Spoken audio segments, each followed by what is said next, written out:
StarCraft, you have a patch change like that, things can get weird. Yeah, I'm expecting this to be a bit of a rougher match for the Protoss, as, you know, that patch just kicked in, and this guy has been so good for a while. I'll be doing the honors of observing as we see we're loaded into game number 1 for this best of 5 here at the Intel Extreme Masters Taipei Day 1. Of course, we're looking at the base of the Red Terran player.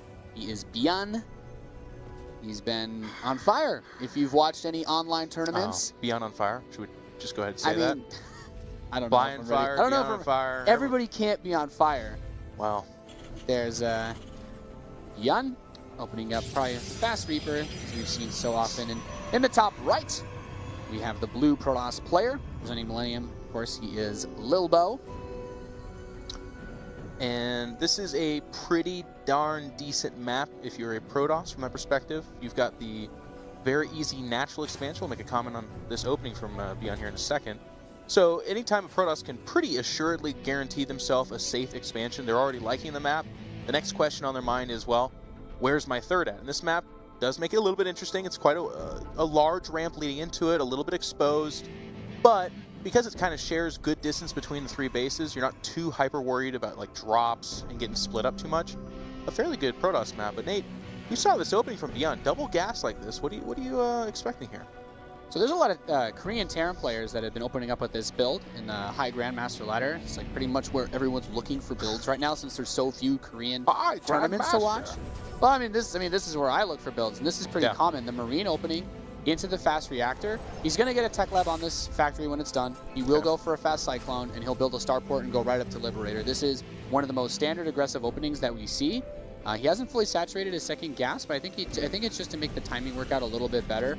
Fast cyclone openings for defense with some Marines, and especially with the last patch made that kind of reduced the, you know, I guess, usability of Photon Overcharge, makes doing pressure to Protoss a lot more common.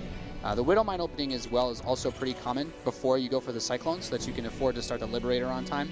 I guess it all comes down to how he wants to do it, since he is only mining 1 SCV off of his second refinery. But wait, Nate. Once he has 16 on those minerals, guess what he's going to do? He's going to switch over the rally. This is very...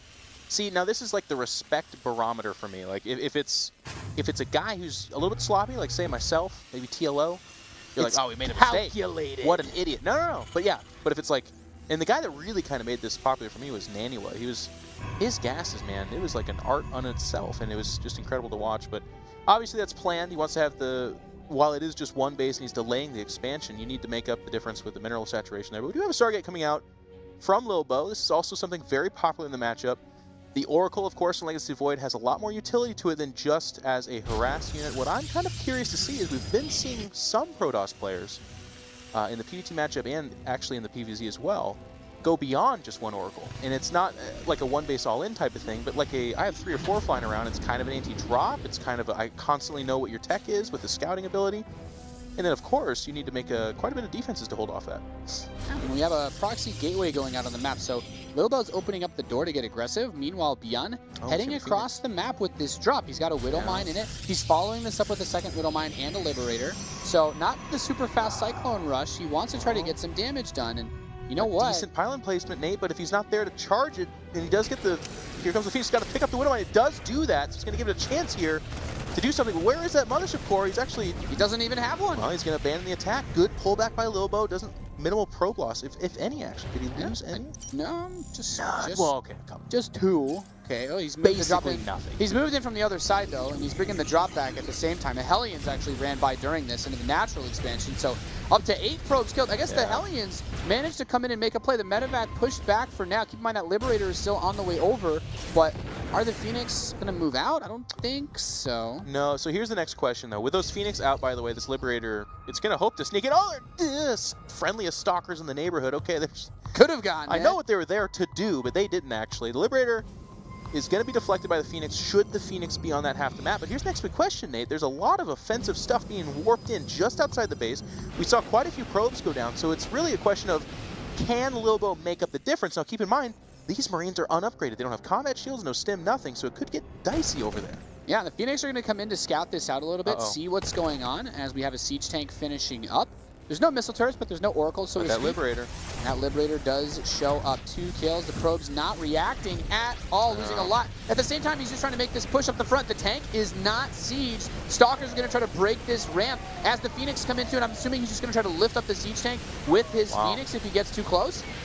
The tank had to pull back here a little bit. The Marine count getting a little bit lower, though. They are going to swoop in here. Keep in mind, one of the Phoenix are fairly low in health. The Stalkers don't have the highest amount of DPS, so I do feel like with the SCVs and the tank and the Marines, this is going to be deflected.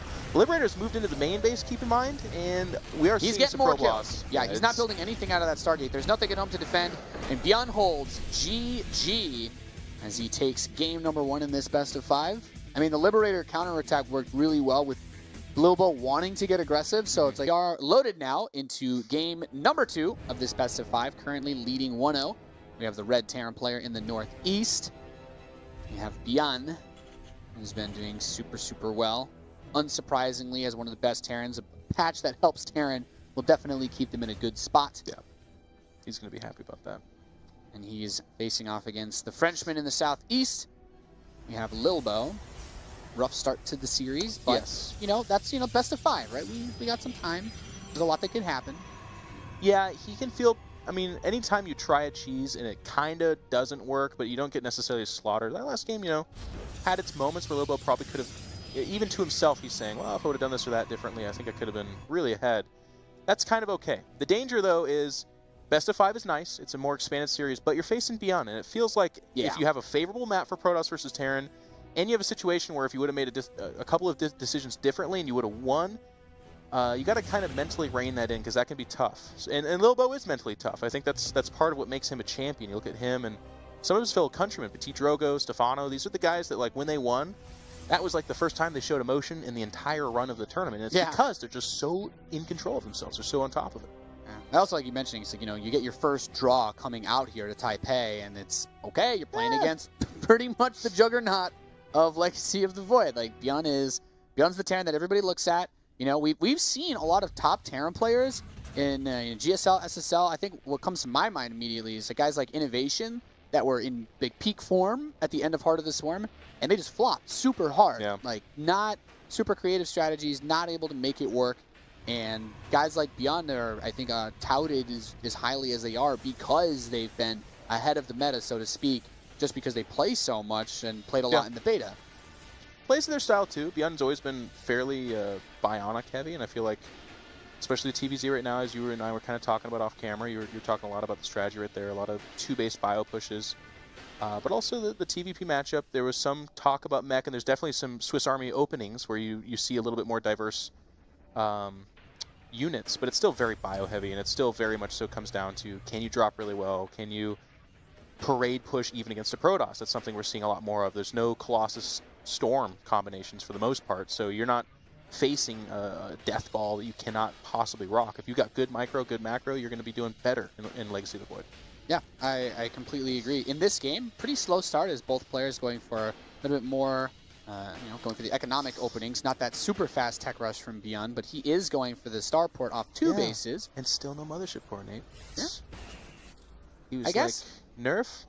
Nerf, I don't care about it. I don't even use it. I mean, if we talk about what you need the mothership core for early on, if you probe scout and he already saw that it wasn't like a super fast 1-base like Marine SCV all in or something like that, having the Stalkers is, I think, nice for denying the scout as well, because like the SCV can kind of dodge around an Adept early on, especially since the Adept can't really put on as much pressure versus a low number of Marines as it used to be able to. No, there's definitely some validity to it. I think what'll be interesting to see is if he maintains this build order playstyle, because with it becoming a 50 energy photon overcharge, the amount of time it takes for it to become, and there is the mothership core, but the amount of time it takes for it to be defensively very powerful, like having 2 or 3 charges to its name so that it can prolong a defense over a course of time, is going to be interesting to see, because as it is right now, he just has Stalkers. Like, this mothership core is going to come out, it's going to have 1 overcharge, which is all right, But let's say he's facing a 3 or 4 barracks stem rush. Like, he just gets absolutely annihilated. And that's... Yeah. It used to be with Protoss that it was like, okay, well, if I can eke out this no-range Colossus, I'm good. I'm going to hold off all the bio pushes. This scan from Beyond, though, this is like cash money right here. He sees 3 extra gateways on the way, sees the Chrono Twilight Council, and I think on this patch, especially knowing that your opponent opened up with Stalkers and is with this Mine Drop, he kind of gets a glimpse of, okay, there's a lot of Stalkers. You should be expecting that he's going to be hit with some sort of aggression. But look at this too, Nate. I mean, look where that pylon is. He's going to add a gateway right there. From that position, you can jump up into the main, or you can apply pressure on the natural, which is fairly wide open. This is Blink Stalker heaven. And Beyond, so on top of the game, already knows that. Building a bunker in exactly the right spot. Of course, to the right of that is also where you can bounce in, but not as critical because that's not on top of production, which is the really dangerous spot. If you get on top of that spot, and you've got a concave at the top of the ramp, and unstimmed Marines are like, let's go up there, boys, it's not going to be a good push for the Terran player. Yeah, we do have a tank out, though, for Beyond, and in these low unit count situations, there are a lot of Warpins available for Lilbow, and he's going to start to power him out now as that gateway comes closer to finishing. Medevac, by the way. Yeah, the Medevac with the tank, being able to pick that up and move back at home at the Protoss base. There's no defenses there. Oh, yeah, that too. So Widow Mines... No detection either. Forever. That is unfortunate. They're trying to blink into the main base. He does snipe the siege tank, though. The bunker is going to be able to hold on. There's a lot of Marines here, too. I think being able to defensively blink away is also really important. He's just going to... he just dives right on the next siege tank. But there's so many Marines here with the SCVs to buffer while he's losing probes back home. Is it going to be enough? 9 probes dying. He's killed 4 or 5 SCVs so far. Keep in mind, of course, Beyond still has a lot of forces out on the map as well. Killing both the tanks is the beginning to something good here. There is no Widow Mines in the main base, I believe, so his economy's fairly okay. If he can crack this bunker, this could be the beginning of the end for Beyond, because he does, again, just have those slow Marines going forward here, and he's gonna... The bunker's still holding a little bit too long, and the militia core is going to get picked off as well, which is a kind of a big deal, because that's how he bounces in the main. So right now, Beyond says, you can only come to my natural. Any tanks that I make are going to go over there. My Marines are going to focus on this location, and if this defense goes on, by the way, the damage is done to the natural, which I feel like... He's killed a lot of probes. 16 total this game. There's the fancy micro. GG. Beyond takes game number 2. I feel like... Welcome back, ladies and gentlemen, to the Intel Extreme Masters Taipei Day 1. We are currently loaded into game number 3 of this best of 5. In the top right, we have the Terran player up 2-0 right now. He is Beyond. He's kicking ass, Jeff. He's kicking butt, man. He is whipping that poor Frenchman around. He's been doing very, very well for himself, and of course that Frenchman in the bottom left being Lilbow. He's got to win 3 games in a row to keep his dreams alive. It's looking pretty grim for him right now, I'd say. Yeah, it'd be a rough trip. Goes out to Taipei. It's certainly not a short flight from France, I'd imagine. Gets Beyond. Kind of gets sat down a little bit, but you know what? Maybe he turns it around here. Orbital Shipyard is one of the better PvT maps, but he needs to. He needs to do it in kind of a big way, because after this it gets a little bit tough. He's had Beyond in a couple of decent positions for himself, but again, as we kind of talked about, and you pointed out, Nate, just not having any defense at home. Beyond has opened up both times with a very, I'm going to defend your attack, and I'm going to have very light harass. It's going to do game-ending damage because you have nothing to stop it. Yeah, I think it's interesting because not all of those were, forced mistakes or anything either. Like, Lilbow had an opportunity to pick off that medevac with a lot of the Marines before he made his all-in in the first game. And then, of course, game number 2, I really feel like it just came down to Beyond getting a good scout. He got a good scan. He knew everything that was going on. His medevac that had left his base earlier actually saw the pylon that he was going to do the all-in from. So, just a very smooth series from Beyond so far. I don't think he comes into this tournament concerned about playing against Lilbow. I think TvP probably, he wouldn't actually have to play against MC or SOS for quite some time because of the way the bracket's set up. Yep. So his next opponent will be a Terran or a Zerg, because that next matchup down the bracket that we'll be doing, as well as Polt versus Sulky. Then there's 3 out of 4 Protoss at the bottom half of the bracket, though. So, he's just... A lot of these StarCraft players don't necessarily, especially in this format of a tournament, train unless they have 4 Zergs in a row, they're not going to not practice everything else. He probably played a crap ton of ladder, played with his team. He probably didn't super look into Lilbow, maybe asked a few Koreans, hey, you faced Lilbow a bunch, what does he do? And they probably all said the same thing. He's very cheesy. He's like an all-in kind of guy. So it's okay. you can kind of see that in his builds. Like, both of his builds have just been very, yeah, like you said, that scan, found out everything. But for the most part, too, it's not, he's not leveraging very much. He thinks of himself probably as the better player. And he's doing very kind of HOTS-ish, well, it's not fair to call the whole build HOTS-ish, but the idea of a couple of Widow Mines and some Marines being dropped in your base earlier on, that's very HOTS. That's way back to that. And it's getting buffed by tanks and Liberators. It is interesting to see the omittance of that fast Cyclone, which has basically been everybody's go-to in Legacy of the Void. I kind of expected this to happen to some degree, where we would see players maybe skip it occasionally, but I didn't think we'd still see the really fast starport openings without Cyclones. So basically saying, okay, I don't need Cyclones anymore because the Warp Prism attack isn't as common. Widow Mines still deal with Stargate units like a fast Oracle very well, so I'd rather just invest into something that I can also use aggressively, but really fast Robotics Bay here. Yes. Out of Lilbow. I'm loving everything I'm seeing so far. It's going to be a Warp Prism to follow that up. Well, to follow up the Observer, excuse me. But we're seeing a build from map 1 here from Beyond. It's going to be kind of a Marine Widow Mine drop with some probably Hellions. I believe that's a reactor being added there. Or is that a Tech Lab? Tech Lab. It is a Tech Lab. So maybe a slight variation. Actually, it's just going to be the 2. I like the Viking, though, because he's following up with this. It actually helped him a little bit keep the Phoenix away from his tank, and he drops the scan, and he sees everything. He sees the Warp. He doesn't see the Warp Prism finish, but he sees the Robo going, and he sees the Robo Bay. And I think seeing the Robo Bay early on as a Terran tells you pretty much everything that you expect to know. I would be really shocked if Lilbow did some sort of crazy Colossus all-in. I mean, Disruptor drops... Really? Shocked? Yeah. That's what he's going to do, bud. Really? Yeah. So prepare to be shocked. You know what, Jeff? Did you like... It's never mind. I'm completely wrong. Okay. I was gonna say, I'm like, disruptor drops are what I've seen be really effective. Colossus are okay. And then you talking about these Heart of the Swarm styles, you're like, you got me doubting myself. Well, like he's gonna go Colossus. I was watching some Petit Droga in Lilbow. They do make Colossus, more Petit Droga than Lilbow, but not here. Give me the disruptor drop. I do like the slightly more defensive opening, but as I said that though, it's oh, he does get the Widow Mine. That's good. And a little bit of damage. 5 probes though. 5 probes. And there's the photo. He's gonna get it. No. Come on, David Kim. No, I'm just kidding. But yeah, the other pylon would have absolutely finished it off. It says a lot. Our 2 reactions to what just happened.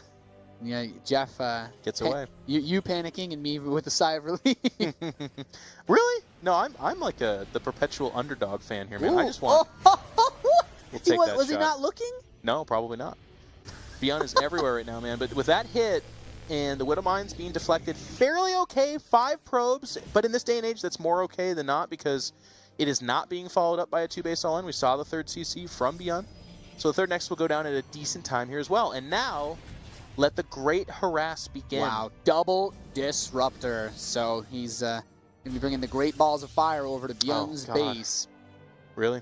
He's got the Viking on the right side. Great balls of fire. Yeah.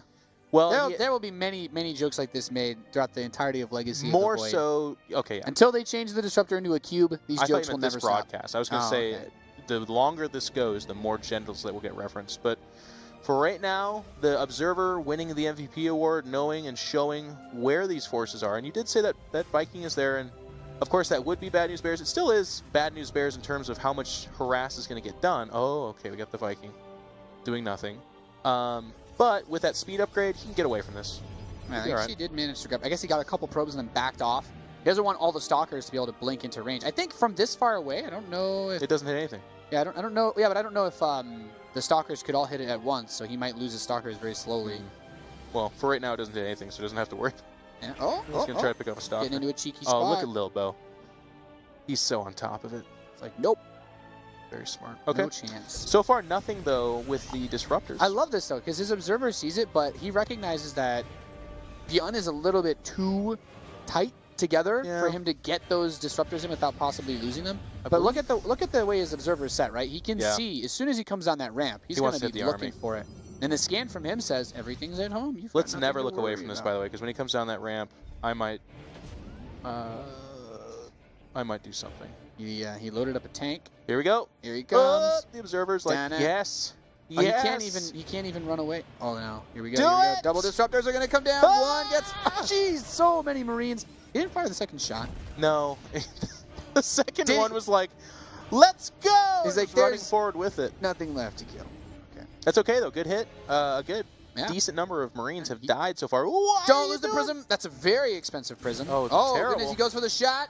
Gets a Marauder and 2 Good Marines. hits again, buying some time. Look how painfully slow the Viking is too. It's like, Yeah, Vikings are. come back here, Warp Prism. The thing I love the most about this setup, even as this Viking starts to corner that Warp Prism, the thing I like most about this setup is the Liberator can actually catch a non-upgraded Warp Prism, but since he went fast Warp Prism speed, nothing Bjorn makes will ever actually be able to catch the Prism. Gonna have an engagement here. Lose it, and their Stalkers move out onto the map, so they're not immediately paying attention. But Snipes the Siege Tank medevac. I was gonna say both of them were kind of caught off guard. It's like, oh, I didn't expect to bump into you here. Bjorn's like, I gotta go home. There's too much stuff here. Again, a little bit tentative from.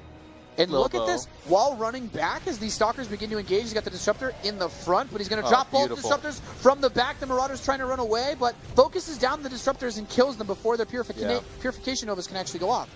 Does lose the majority of his army, though, and there's just so many darn Stalkers here. While not picking off that Warp Prism, I believe Lilbow is going to feel fairly confident taking this fight here, but he's going to pull back as the SCVs are pulled. Probably the wise choice. Let the stim wear out as well. Medevac's lagging behind. Goes here to a favorable spot. Launches forward the Purifier. What is it called? It's Purification Nova. God, you're so technical. Yeah, you call it Great Balls of Fire, then you bust out the actual name of it, and you're just throwing me off. Yeah. I blame you. See, at first you lose your trust, and then the second point you're like, no, that can't possibly. Nate is smart and referring to generals at the same time. I feel like Lilbow is like one warp in away of adepts away from just sealing the deal. 3 mine shot though. Gets the shields off some of those Stalkers too. Gotta be careful. Oof. Didn't get the mine either.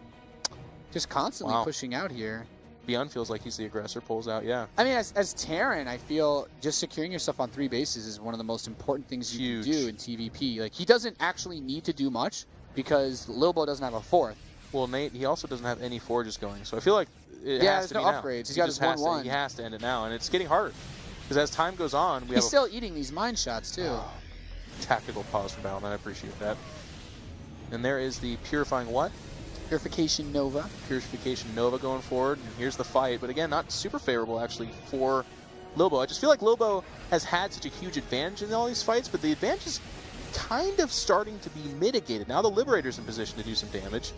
We have, I think that's 2-2 upgrades on the bio coming up, is it not? I mean, 2-2 is going to be lights out. If you're down 4 upgrades... He's just going to come down this ramp and try to fight now.